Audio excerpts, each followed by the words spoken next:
ದೇಶದ ಜನತೆಗೆ ನಿಮ್ಮ ಮುಖಾಂತರ ಅಂಬೇಡ್ಕರ್ ಜಯಂತಿಯ ಶುಭಾಶಯಗಳನ್ನು ತಿಳಿಸೋಕ್ಕೆ ಬಯಸ್ತೀನಿ. They are so many people they rule the whole world.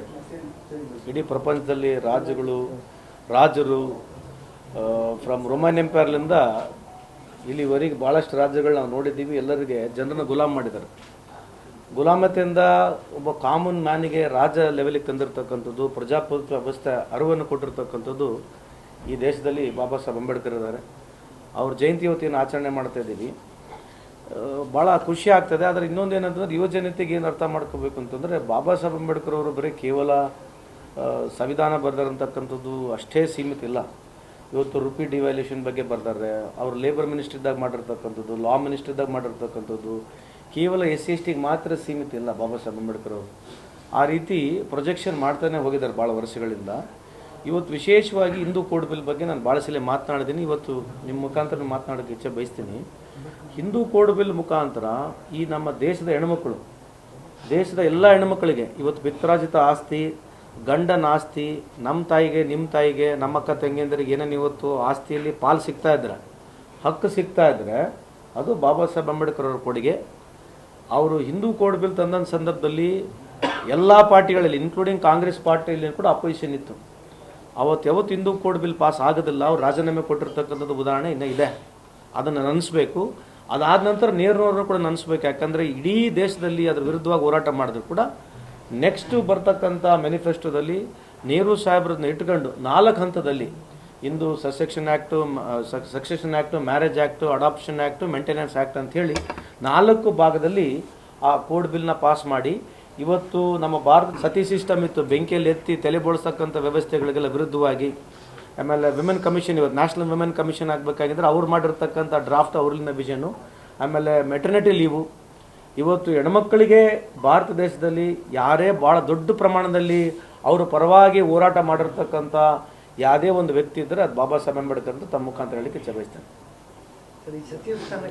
Everybody is having capability. ಹೊಸೊಬ್ಬರಾಗಿರಲಿ, ಸೆಕೆಂಡ್ ಟೈಮು, ಥರ್ಡ್ ಟೈಮು, ಎಲ್ಲರಿಗೂ ಅವ್ರವ್ರಿಗೆ ಆಗಬೇಕಂತಕ್ಕಂಥದ್ದು ಆಸೆ ಇದೆ. ಸೊ ನಮ್ಮ KPC ಅಧ್ಯಕ್ಷರಾಗಿರ್ತಕ್ಕಂಥ DK ಶಿವಕುಮಾರ್ ಸಾಹೇಬ್ರ ಹೇಳಿಕೆ ಕೂಡ ನೋಡಿದೆ. ಏನೇ ಮಾಡಿದ್ರು ಕೂಡ ಒಂದು limit, party limits, party protocol ಬಿಟ್ಟು ಮಾತನಾಡಬಾರ್ದು, ಅದ್ರ ಹೊರಗಡೆ ಹೋಗ್ಬಾರ್ತಕ್ಕಂಥದ್ದು ಹೇಳಿದ್ದಾರೆ. ಹಂಗಾಗಿ ಪ್ರತಿಯೊಬ್ಬರು ಹೋಗ್ಬಿಟ್ಟು ಹೈಕಮಾಂಡಿಗೆ ನಮಗೆ ಮಾಡಿ ಅಂತಕ್ಕಂಥದ್ದು ಕೇಳ್ತಕ್ಕಂಥ ರೈಟ್ ಎಲ್ಲರಿಗಿದೆ, ಅದಕ್ಕೆ ಹೋಗಿದ್ದಾರೆ. So we welcome it. I am very happy for it. ಕಾಂಗ್ರೆಸ್ಸಿಂದ ಏನು ಸಪೋರ್ಟ್ ಆಗುತ್ತೋ ಏನೋ ಅಲ್ಲ, ನಿಮಗೆ ಗೊತ್ತಿರಲಿ, ನಾವೇ ತಂದಿರತಕ್ಕಂಥ ಬಿಲ್ಲು ನಮ್ಮದು ರಾಜ್ಯಸಭಾದಲ್ಲಿ ನಮಗೆ ಮೆಜಾರಿಟಿ ಇರಲಿಲ್ಲ. ಆ ಸಂದರ್ಭದಲ್ಲಿ ಪಾರ್ಲಿಮೆಂಟ್ನಲ್ಲಿ ಪಾಸ್ ಮಾಡಿ ನಾವು ಕಳಿಸಿದ್ವಿ. ಇವ್ರು ಬಂದು 12 ವರ್ಷ ಆಗಿದೆ. ಯಾರು ವಿಶ್ವಗುರು ನಮ್ಮ ಮೋದಿ ಸಾಹೇಬರು 12 ವರ್ಷ ಆಗಿದೆ. 12 ವರ್ಷ ಆದರೂ ಕೂಡ ಈ ಬಿಲ್ ಇಂಪ್ಲಿಮೆಂಟ್ ಮಾಡಿಲ್ಲ. ಕಳೆದ ಬಾರಿ ಚುನಾವಣೆಯಲ್ಲಿ 3ನೇ ಬಾರಿ ಎಲೆಕ್ಟ್ ಹಾಕಿನ ಮುಂಚೆನೇ ಅವ್ರು ಹೇಳಿದರು ವಿಮೆನ್ ರಿಸರ್ವೇಷನ್ ಬಿಲ್ ಬಗ್ಗೆ ಮಾತನಾಡಿ, ಅವರು ಫ್ಯೂಚರಿಸ್ಟಿಕ್ ಆಗಿ ಅದ್ರ ಬಗ್ಗೆ ನಾನು ಇದಕ್ಕೆ ಅಮೆಂಡ್ಮೆಂಟ್ ಮಾಡ್ತೀನಿ ಅಂತಕ್ಕಂತ ಹೇಳಿರ್ತಕ್ಕಂಥದ್ದು. ಈಗೇನೋ ನೀವು ಹೇಳ್ದಂಗೆ ಅದರಲ್ಲಿ ಭಾಳ ಗೊಂದಲ ಇದೆ. Whether they are going to come with new ಸೆನ್ಸಸ್ನ ಪರಿಗಣನೆ ಮಾಡ್ತಾ ಇದ್ರಲ್ಲ ಅಂತಕ್ಕಂಥ ಮಾಹಿತಿ ಇಲ್ಲ. ಹಳೇದು ಡಿಲಿಮಿಟೇಷನ್ ಆಫ್ ರಿಸರ್ವೇಷನ್ ಇದೆ, ಹೊಸ ಡಿಲಿಮಿಟೇಷನ್ ಮಾಡಬೇಕೆಂಬುದಿದೆ. ಅದ್ರ ಜೊತೆಗೆ ಕ್ಷೇತ್ರ ವಿಂಗಡಣೆ ಆಗಬೇಕು, ಅದ್ರ ಜೊತೆಗೆ ಹೊಸ ನಂಬರ್ ಆಫ್ ಸೀಟ್ಸ್ ಜಾಸ್ತಿ ಮಾಡಬೇಕು. ಸೀಟ್ಸ್ಗಳು ಏನು ಪಾಪ್ಯುಲೇಷನ್ ಬೇಸ್ ಮಾಡ್ತಾರಾ, ಏರಿಯಾ ಬೇಸ್ಡ್ ಮಾಡ್ತಾರ ಅಂತಕ್ಕಂಥ ಕ್ಲಾರಿಫಿಕೇಶನ್ ಇಲ್ಲ. ಬಟ್ ಎನಿವೇ ಪರ್ಸನಲ್ ಲೆವೆಲ್ನಲ್ಲಿ we welcome it.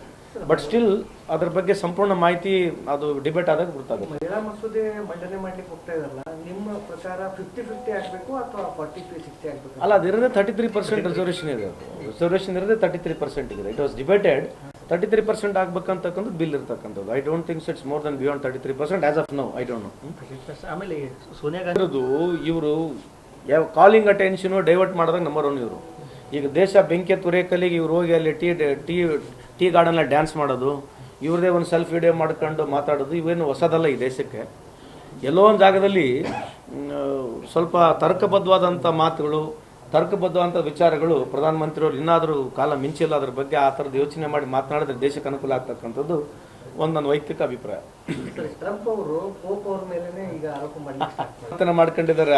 I didn't look like ನಾನು ಪೋಪ್ ಆಗ್ತಾ ಅನ್ಕೊಂಡಿಲ್ಲ. I am like a doctor, so I am a very good healer. So ನಾನು ಗುಡ್ ಡಾಕ್ಟರ್ ಅಂತ ಹೇಳ್ತಾರೆ. ಸೊ ಟ್ರಂಪ್ ಅವರು ದಿನ ಬೆಳಿಗ್ಗೆ ಒಂದು ಹೇಳ್ತಾ ಇದ್ದಾರೆ, ಇಡೀ ಪ್ರಪಂಚಕ್ಕೆ ಇವತ್ತು ಅವ್ರಲಿಂದ ಆಗಿರ್ತಕ್ಕಂಥ ಅನಾನುಕೂಲ.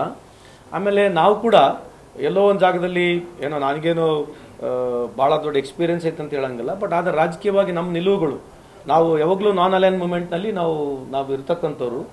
ಸೊ ನಮಗೆ ಏನು ಇಸ್ರೇಲು ಏನು ನಮಗೆ ಬೇಕಾಗಿರಲಿಲ್ಲ, ಇರಾನು ಬೇಕಾಗಿರಲಿಲ್ಲ. ನಮಗೆ ಬೇಕಾಗಿರ್ತಕ್ಕಂಥದ್ದು ಯಾರು ನಮಗೆ ನಮ್ಮ ದೇಶಕ್ಕೆ ಅನುಕೂಲ ಆಗುತ್ತೆ ಅವ್ರ ಜೊತೆ ವ್ಯವಹಾರ ಮಾಡ್ತಕ್ಕಂಥದ್ದು, ಅವ್ರ ಜೊತೆ ನಾವು ಡಿಪ್ಲೊಮೇಟ್ ಇರ್ತಕ್ಕಂಥದ್ದು ಒಳ್ಳೆಯದು.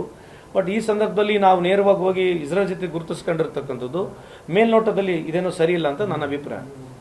ಸರಿ, ಫೈರೋಜ್ ಮರ್ಡರ್ ಕೇಸಲ್ಲಿ